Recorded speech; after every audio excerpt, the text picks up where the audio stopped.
Welcome to the Good Reading Magazine podcast. Good Reading is a monthly magazine dedicated to books and reading and aims to help readers discover their next favourite book. You can find out more about the books discussed on today's podcast at goodreadingmagazine.com.au. She glanced at Roger and smiled. Here was the Vienna she'd missed the most, the one where you could walk into a cafe in broad daylight and listen to live music. A city that could add colour to every moment of your day and night. Roger guided her to a table near the musicians, pulled out a chair and waited for her to sit down. It wasn't until he took the seat across from her that she saw how his hand shook. When he caught her stare, he took a cigarette from his case and hastily lit it. He gestured towards one of the violinists, cigarette balanced between his fingers. That, ma chérie, is the main reason I have brought you here. In case you are wondering, Harry happens to be one of the finest violinists in Vienna, in all of Austria, in fact. Her eyes came to rest on a man in his mid-30s, with black wavy hair that grazed the collar of his white dinner shirt and fell across his face, half hiding it as his head swayed with the music. Then he abruptly looked up, and his dark eyes caught sight of Roger, his mouth broadening into a smile.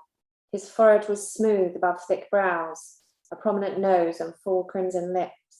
Esther couldn't help but stare, not only because she didn't recognise this striking man, despite having recently been ingrained in the music community, playing in various ensembles and orchestras, but also because of the warmth his expression radiated.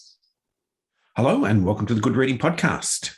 Caroline Beecham is a novelist, writer and producer. She's the author of 3 books, Maggie's Kitchen, Eleanor's Secret and Finding Edie. Today I'm talking to Caroline Beecham about her latest novel, Esther's Children. Caroline Beecham, welcome to the Good Reading Podcast. Hi Greg, thanks a lot for having me. Esther's Children is based on the life of a real person. Who was Esther Simpson?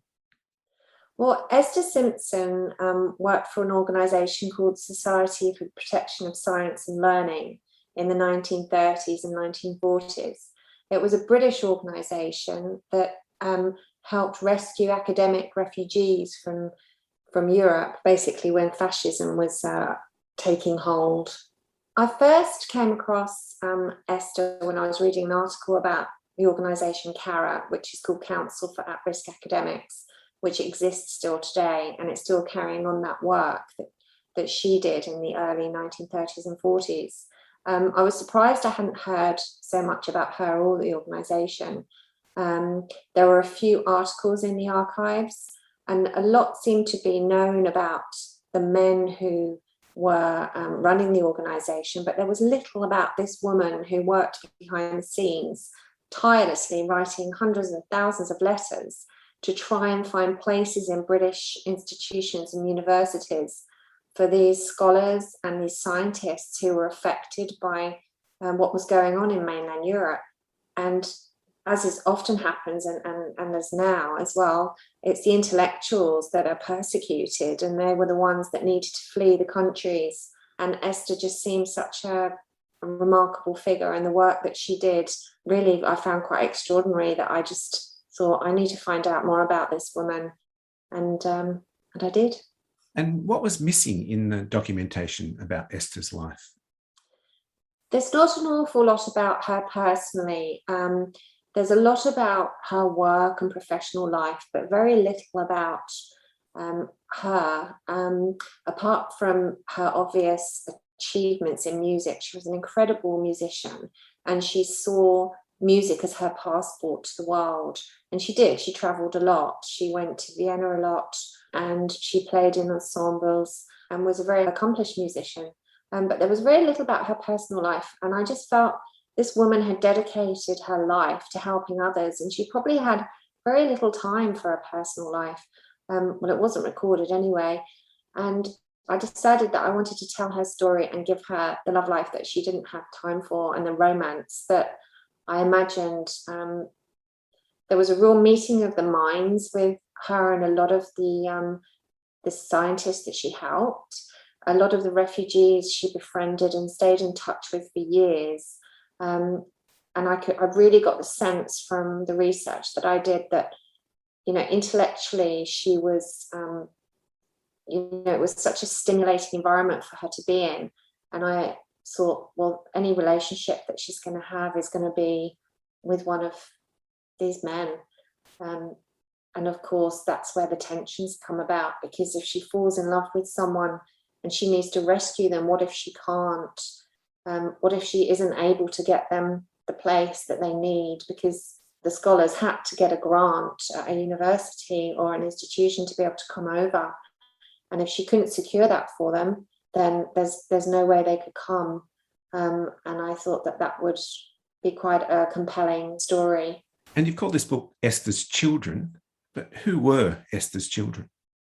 Esther's children were all the scientists and academics that she helped rescue from Germany, Austria, and other countries that were being affected by the growing fascism in Europe. She called them her children, and there's a wonderful quote, actually. She actually said herself in 1940, "I faced 1 or 2 anxious moments last week. One naturally has something to worry about when one has a family of 600. And that's how she felt. These people that they managed to rescue. She had written letters for them. She'd often helped settle them and their families in Britain. It was everything from opening bank accounts to helping them find accommodation, to putting them in touch with other scholars, to helping them settle. So it was an incredibly long process. The grant only lasted for 2 years. So during that time, they had to then try and stand on their own 2 feet and secure employment, or in some cases, they could get an extension. But she got to know these people very well. And you can imagine at the most sort of tense and traumatic time of your life, you have this wonderful woman who is so giving and kind. That was the basis of her friendship with them. And, as I said, she didn't have a partner or a family that's recorded. That's not in any of the documentation that I went through. Attacks on truth and questioning knowledge and research in science and academia. These are challenges that still persist today. Truth and critical thinking are some of the casualties of war, along with the people who pursue it. Does the work that Esther took part in continue today, and through what organisations? Esther actually carried on working for the organisation until she retired. Many of the refugees that she helped got together with donations and gave her the money to buy a flat in 1966 to show their gratitude. Now, she turned one of the bedrooms into the office so she could continue with the work. Now, that society still is carrying out that work today, but it's known as the Council for At-Risk Academics. Unfortunately, the work continues through how persecuted academics escape other regimes. And, it's quite striking that we're talking about something which is from the 1940s, which sadly had to continue on, and thinking about what's happening now with Ukraine. Yeah, it's really important work. And if we can turn now from the real to the fictional, what approach did you take in turning Esther Simpson, the person, into Esther Simpson, the character in your book? Turning Esther Simpson into a fictional character took me a little bit of time, because I think I was quite overwhelmed by her as a real person, and because of the work that she did. It was quite an extraordinary story, and I just felt that I wanted to include a lot of it. I wanted to show the story is really a story about the tough decisions that we make. I mean, it really is a story of her sacrifice, and I wanted this to play out within her fictional life. I wanted to give her the relationship. I wanted to show the sacrifices they had to make in rescuing Harry, who is the man that she falls in love with, and also the decision that they have to both make. It's almost as if in Esther's Children, it's got its own soundtrack playing in the background. Harry's a violinist and Esther herself is a musician, and it's the music of Brahms and Beethoven, Bruckner and Schubert. And for me, it's a kind of a beauty in a sea of despair that you relate. Is that music part of your life too? It was a real pleasure and, in fact, a privilege to get to learn more about it and appreciate it when I was writing this book, because it was such an important part of Esther's character and who she was. I felt that I really needed to understand where that came from. So it was during lockdown, so it was really hard to hear any kind of concerts at all.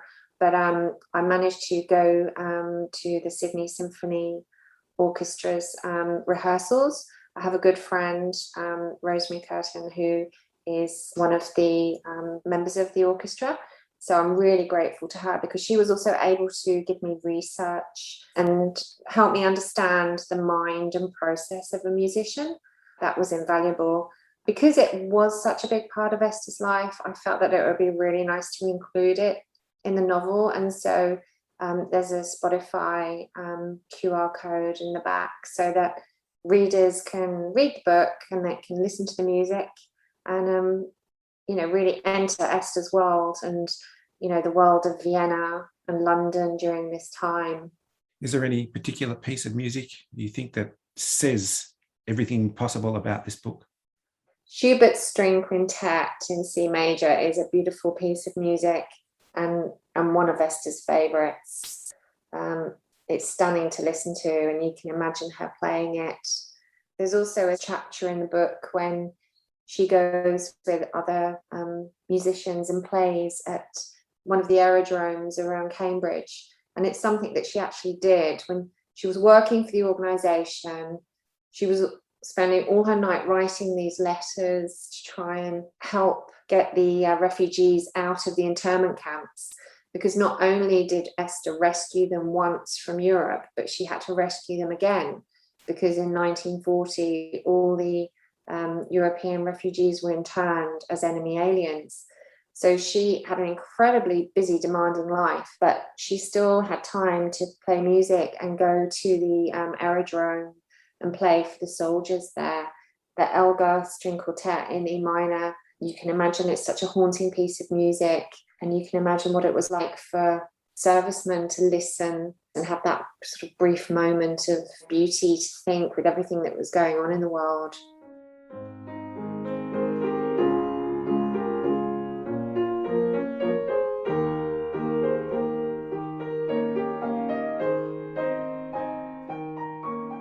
Vienna, August 1937. The linden trees along the Ringstrasse were beginning to turn, their lime green leaves transforming to a flaxen yellow, the cream-hued spring flowers a faded memory, together with the perfumed night air.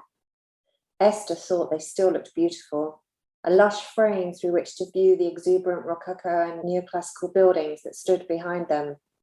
It had been nearly 18 months since she'd walked through her favourite city, and over 500 days since she had last seen Harry.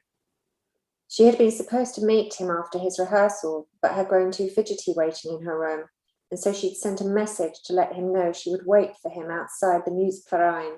But once she reached the concert building and heard the rising pitch of the violins reverberate around the Golden Hall, she couldn't resist making her way inside, just as they began to tremolo before the horn signalled the beginning of the waltz. I've only got one more question for you, and that's about Vienna. While Esther's Children is about a dark period in 20th century history, it's also a story set in the beautiful city of Vienna, with its great tradition of music and architecture. What's your own relationship with Vienna?